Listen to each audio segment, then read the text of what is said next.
What's up, nerds and nerdettes and wee little nerdlings? It's your buddy Big John and G, the Two Gun Pixie presents Legendary Gaming. So what's up, everyone, and thank you all for coming by to check out Midday Monologue Monday. And thank you, everyone, for checking us out on Facebook and Instagram and Twitter. And thanks for subscribing to the channel. Woo, I hope you did. And maybe even you hit that notify bell. Maybe. Anyway, we'll see. So today's Midday Monologue Monday, I wanted to talk about a particular set of board games, styles, I guess you would say. Because I didn't start off as a hardcore board gamer. Oh, I've been a hardcore tabletopper.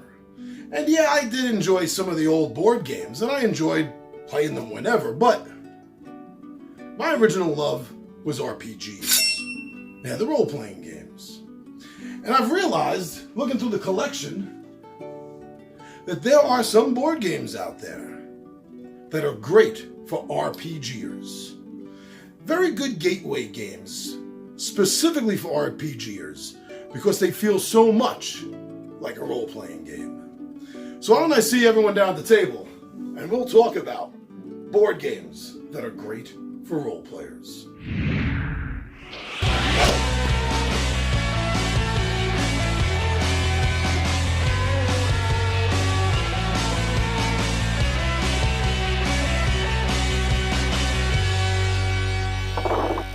Shut up and sit down.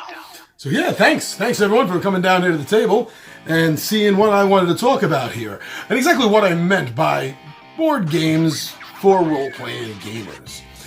So yeah, I mean, I remember playing a bunch of board games when I was a little kid, of course. I played Chutes and Ladders and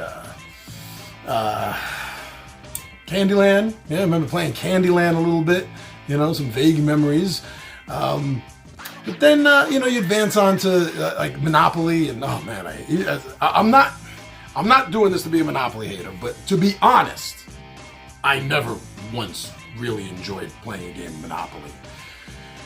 And even my closest friends or relatives, I've never once trusted a banker in the game. I'm not talking about real life, although, never mind. Seriously, but then there were a few games. There were a few games that really changed my opinion of board gaming. Because after the slew of inadequate to adequate board games, with a few exceptions, I always loved the game of Life. And me and Anthony used to have a lot of fun playing his, he had a copy of Stratego, I really liked that. But I mean, otherwise, most board games, like the old saying goes, board game, you mean board game. And I really hate to say that. I feel like someone should slap me for saying that. But that's the truth of it. But then I started discovering that board games could be different. And that's when things started taking off. I mean, because between this time, I discovered RPGs, and it was like, well, why ever play a board game again? And, that lasted for a while. But there were a few games. There were a few board games that came out that stuck with me so much that really took me from being just an RPGer. Now these aren't necessarily the games that did it. I'm actually going to do that for another drop in a couple of weeks. But these games that I want to talk about, these are the games that I think that are good for RPGers to play. They're not necessarily the easiest games to learn, maybe. But then again, if you're an RPGer, you're kind of used to figuring things out, especially the older edition of, let's say, Dungeons and Dragons that you're playing. You're going to be really used to having to figure out some archaic rules depending on how far back you go. So these board games aren't going to be too tough on you. They're not generally gateway games for non-RPGers, though. But you never know. I mean, I know someone that Arkham Horror was a gateway game for them, and I would never expect that. But with that being said, There are a few games. I want to mention two right up front as sort of honorary mentions because there's no DM, there's no GM, there's no storyteller, there's no referee running the game. So they're a little bit different. But the first one is a Western game, and it's one of my favorite games. It's up on the top of my list, and that is a game called Shadows of Brimstone by Flying Frog Press. This is a board game that mixes in the old wild American West frontier, 1800s lawlessness. And it dumps Lovecraftian style horrors. I mean, not necessarily ripped right off. I mean, you're not going to be fighting necessarily Cthulhu. But when you see these extra dimensional monsters that are coming into the world now, yeah, definitely Lovecraft inspired.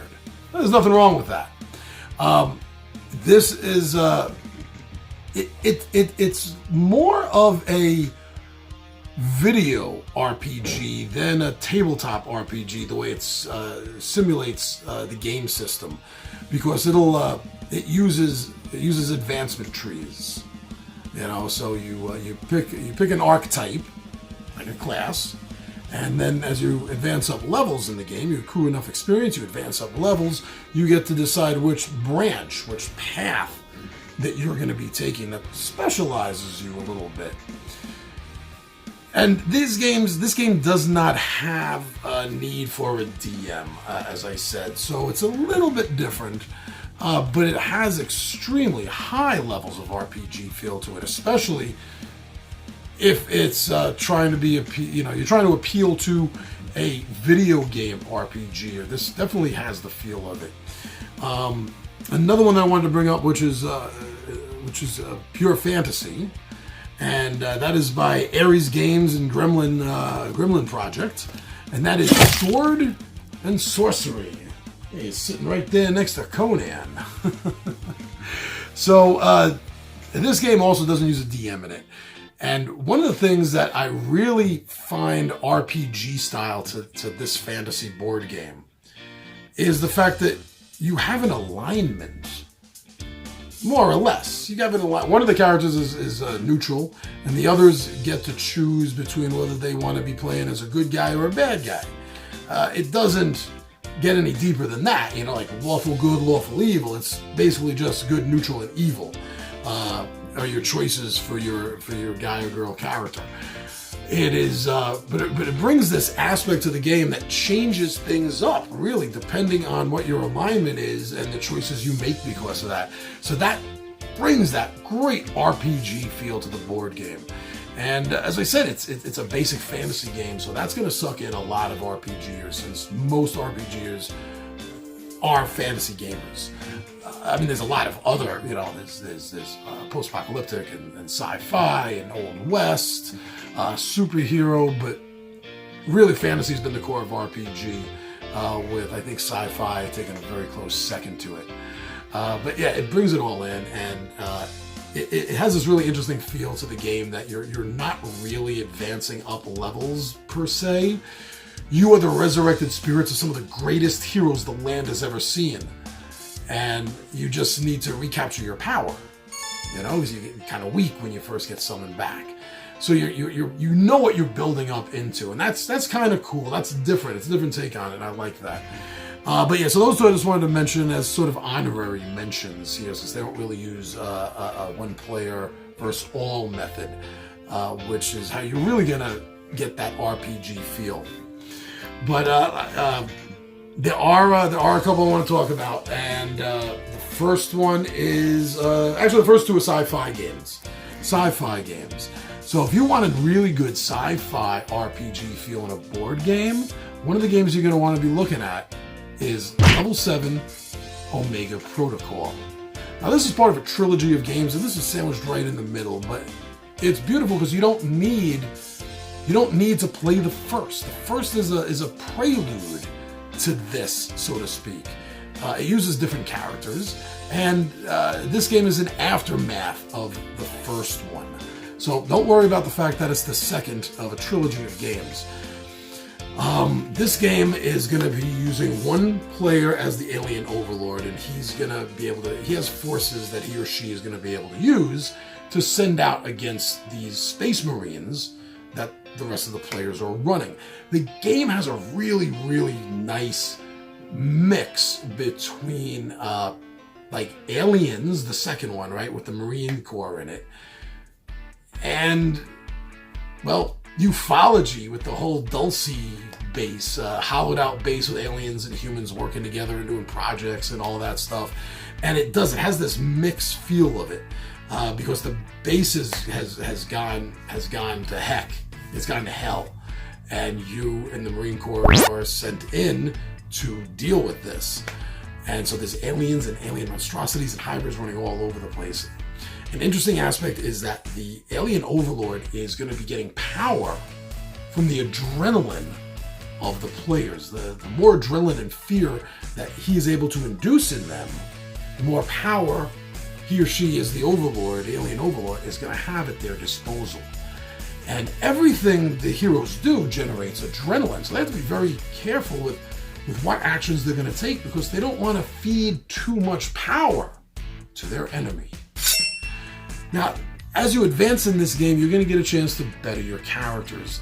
It's a little bit limited. It doesn't have branches or prestige classes or bonus classes or anything like that you're going to be able to advance into. But you are going to be, among other things, you're going to be advancing your equipment, and it's kind of like a skill and equipment based RPG style is the way they're running it. So if you like RPGs and you like sci-fi games, that is a really exciting game. The game is building up adrenaline in the players because it's building it up in the characters, and it feeds off itself. But the game feeds off the players off the game, and it works so well doing that. Now, if you're looking for something a little bit more specific sci-fi, RPG, Fantasy Flight Games, they have the Star Wars Imperial Assault game out.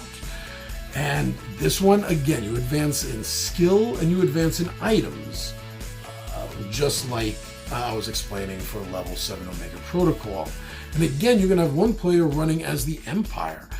And he's a character himself, actually, because the player that's running the Empire, he or she is going to be using action cards during the game. That's going to cost energy, it's going to cost experience, but you're going to be gaining experience during these encounters. And the better you do, the more you're going to gain as far as credits to upgrade equipment, as well as experience to get more cards, more of your Empire cards. And the deck of cards you choose is kind of like your class. There are some that are just really overpowering with forces. There are some that's all about equipment. There's some that are spy related, more ISN or ISB kind of style to the Empire.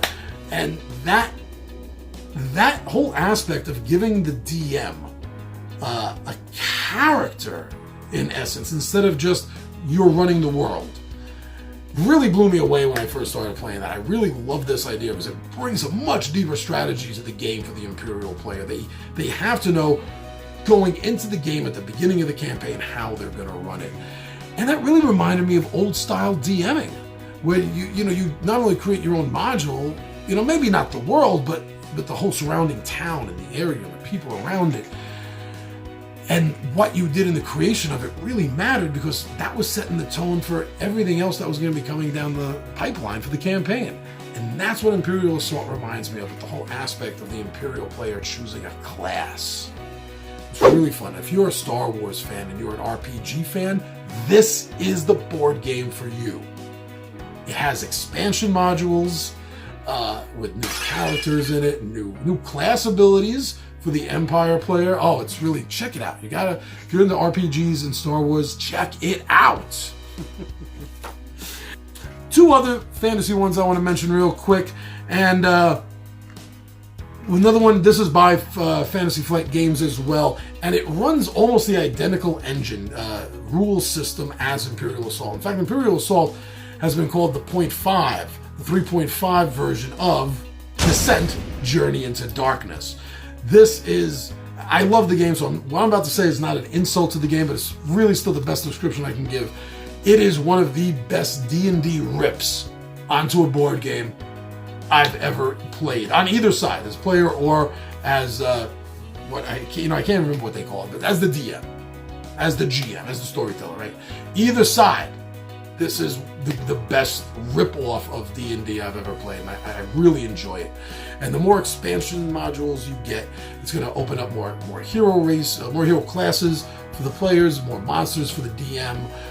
It is so much fun. If you want to play a board game version of D&D, for whatever reason you can't play D&D, Descent Journey into Darkness, 2nd edition, that's what you want to play. 2nd edition, no, 3rd edition. I can't remember anymore. Fantasy Flight keeps rerunning games so fast. And the other one I want to talk about real fast and let you know about, Parker Brothers. This totally took me by surprise. Parker Brothers, back in early 2000, came out with a board game to coincide with Wizards of the Coast's new 3rd edition of Dungeons and Dragons. And let me make sure I get the Dungeons and Dragons, the fantasy adventure board game. Yes. So this is a great D&D board game. It really is. I think it's the best one. I love a lot of these other ones: the Castle Ravenloft, Arshadalon, Drizzt, Temple of Elemental Evil, Tomb of Annihilation. They're great. But they're so limited. They really are. They're so limited in level and everything like that. Now, granted, fantasy adventure board game doesn't really get much heavy with levels. I have to admit that up front. But the feel of the game, see, these are all, I don't know, maybe it's because these are very specific, maybe, but the fantasy adventure board game for Dungeons and Dragons seems more D&D-like to me, with the use of the classes, the advancement of them, the using of their skills. Really, and I've mentioned it before in another video about a year, last year at some point. I can't remember which it was, but it is. I was ranking. I was ranking my favorite D&D board games, and it came up number 1, and I still think it deserves it. And that hasn't changed at all. If for whatever reason you want to play a D&D board game that feels like Dungeons and Dragons, I mean, God, Lords of Waterdeep, Tyrants of the Underdark, they're fun games. They don't feel like D&D. It feels like you're playing a game in the D&D world, yeah, but it doesn't feel like that whole aspect of what Dungeons and Dragons is, of adventuring, of going out and discovering things and fighting off evil monsters and saving towns, and felt great. And the fantasy adventure board game by Parker Brothers gives you that feel. So these are them. If you are a board gamer, you should know about these. But more importantly, if you're an RPGer, come on. These are the board games that were practically made for you to get you into tabletop board gaming. It's a pretty good list. At the very least, you should check a couple of these games out. They're worth your time. All right, everyone, thank you so much for checking us out on Facebook, on Instagram, and on Twitter. I also want to give a great big shout out to everyone, because this is so important to me and Tommy V and the 20-Sided Warriors. Thank you, everyone that's been heading over to the official Two Gun Pixie Zazzle page and our store. We're checking out some of the cool t-shirts and hats and merch that we have going on there, such as Interstate D20. So thank you very much, everyone. And right here on YouTube, thank you for subscribing to us, for watching the video, taking your time to do that. Hitting that subscribe button and then notify and make sure you don't miss any of our daily drops or our monthly giveaways. You want to know about those. So thank you, everyone. Thank you for subscribing. Thank you for liking. Thank you for commenting. And thank you for sharing. That's a great way to tell everyone that you think that we're worth watching. And if someone thinks you think something's worth watching, it's a better chance they'll check it out. All right, everyone. Thank you so much. I'm your buddy Big Johnny G with Two Gun Pixie presents Legendary Gaming, and I am out of here.